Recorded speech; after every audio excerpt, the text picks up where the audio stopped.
तुम्ही तयार आहात का क्रिकेटच्या सर्वात मोठ्या महासंग्रामासाठी, जिथे सीमा ओलांडून येतात भावना, जिथे इतिहास नव्याने लिहिला जातो? भारत विरुद्ध पाकिस्तान हा फक्त सामना नाही, हा एक भावनिक विस्फोट आहे. नमस्कार मंडळी, मी अभय जंगम आणि आपण बघत आहात गोष्ट भारी. 15 फेब्रुवारी 2026 ही तारीख इतिहासात सोनेरी अक्षरांनी कोरली जाईल. कोलंबोच्या आर प्रेमदासा स्टेडियमवर T20 वर्ल्ड कपच्या ग्रुप ए मध्ये भारत विरुद्ध पाकिस्तान हा सामना फक्त एक मॅच नाही, तर हे युद्ध आहे. भावनांचे, प्रतिष्ठेचे आणि क्रिकेटच्या अमरत्वाचे. काही दिवसांपूर्वीच पाकिस्तानने बॉयकॉटची धमकी दिली होती. बांगलादेशच्या बहिष्कारानंतर पाकिस्तानने एकजूट दाखवली होती.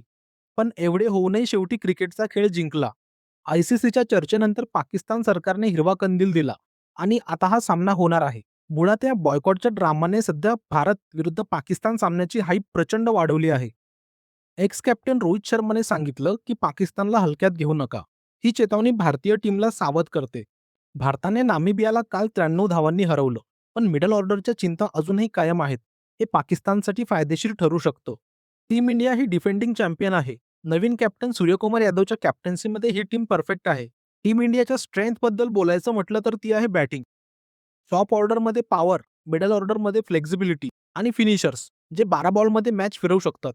सूर्यकुमारचा 360 डिग्री गेम, अभिषेक शर्माची अग्रेसिव्ह ओपनिंग, रिंकू सिंहचा फिनिशिंग टच हे सर्व पाकिस्तानच्या बॉलर्सना स्वप्नातही घाबरवतील.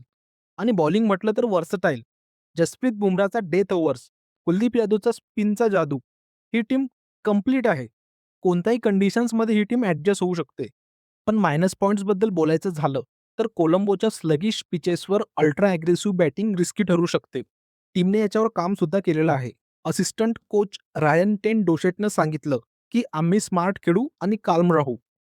अभिषेक शर्माने त्याच्या सोशल मीडियावर त्याच्या चाहत्यांचे आभार मानले, पण अजूनही त्याच्यामध्ये कमजोरी आहे. रिपोर्ट्स कॉन्फ्लिक्टिंग आहेत. जर तो हा सामना खेळला नाही तर ओपनिंगमध्ये थोडासा वीकनेस येऊ शकतो. तरीही भारत या मॅचसाठी फेवरेट आहे. पाकिस्तानी टीमबद्दल बोलायचं म्हटलं तर ही टीम अनप्रेडिक्टेबल आहे. त्यांची स्ट्रेंथ आहे बॉलिंग. शाहीन आफ्रिदी आणि सॅम अयूब हे दोन बॉलर्स 2 ओव्हर्समध्येच गेम बदलू शकतात. फरहानची अँकरिंग आणि बाबर आझमचा क्लास म्हणजे स्टॅबिलिटी आणि ॲग्रेशनचा ब्लेंड. नसीम शहा आणि हॅरिस राऊफ यांचा पेस अटॅक भारतीय बॅटर्सना चॅलेंज करेल. त्यामुळे पाकिस्तानला एवढं अनप्रेडिक्टेबल टीम समजले जाते की ते कधीही कमबॅक करू शकतात. पण त्यांच्या विकनेसबद्दल बोलायचं म्हटलं तर त्यांच्या मिडल ऑर्डरची कन्सिस्टन्सी कमी आहे. बाबरचा स्लो अप्रोच T20 मध्ये प्रॉब्लेम होऊ शकतो. डेथ बॉलिंग त्यांची सध्या एवढी शार्प नाही. शादाब खानचा फॉर्म डीप झालेला आहे आणि त्यांच्या छोट्या छोट्या मिस्टेक्स त्यांना स्मॉल मार्जिनने हरवू शकतात. सूर्यकुमार यादव वर्सेस शाहीन आफ्रिदी हा बॅटल एपिक असेल. तसेच जसप्रीत बुमराह वर्सेस बाबर आझम यामध्ये कोण जिंकेल याची उत्सुकता फॅन्सना लागलेली आहे. कोलंबोची नाईट मॅच, त्यात स्लगिश पिचेस आणि ड्यू फॅक्टर हे सर्व मॅचला थ्रिलिंग बनवेल. इतिहास सांगतो भारताने पाकिस्तानला T20 वर्ल्ड कपमध्ये 7 पैकी 6 वेळा हरवलेला आहे. पण पाकिस्तानने 2021 मध्ये एक मॅच जिंकलेली आहे. ती आठवण अजूनही इंडियन फॅन्सच्या मनात ताजी आहे. क्रिकेट प्रेमींनो, ही फक्त मॅच नाही, हा आहे इमोशन्सचा सुनामी. 15 फेब्रुवारीला भारत जिंकेल की पाकिस्तान सरप्राईज देईल हे तर येणारी वेळच सांगेल.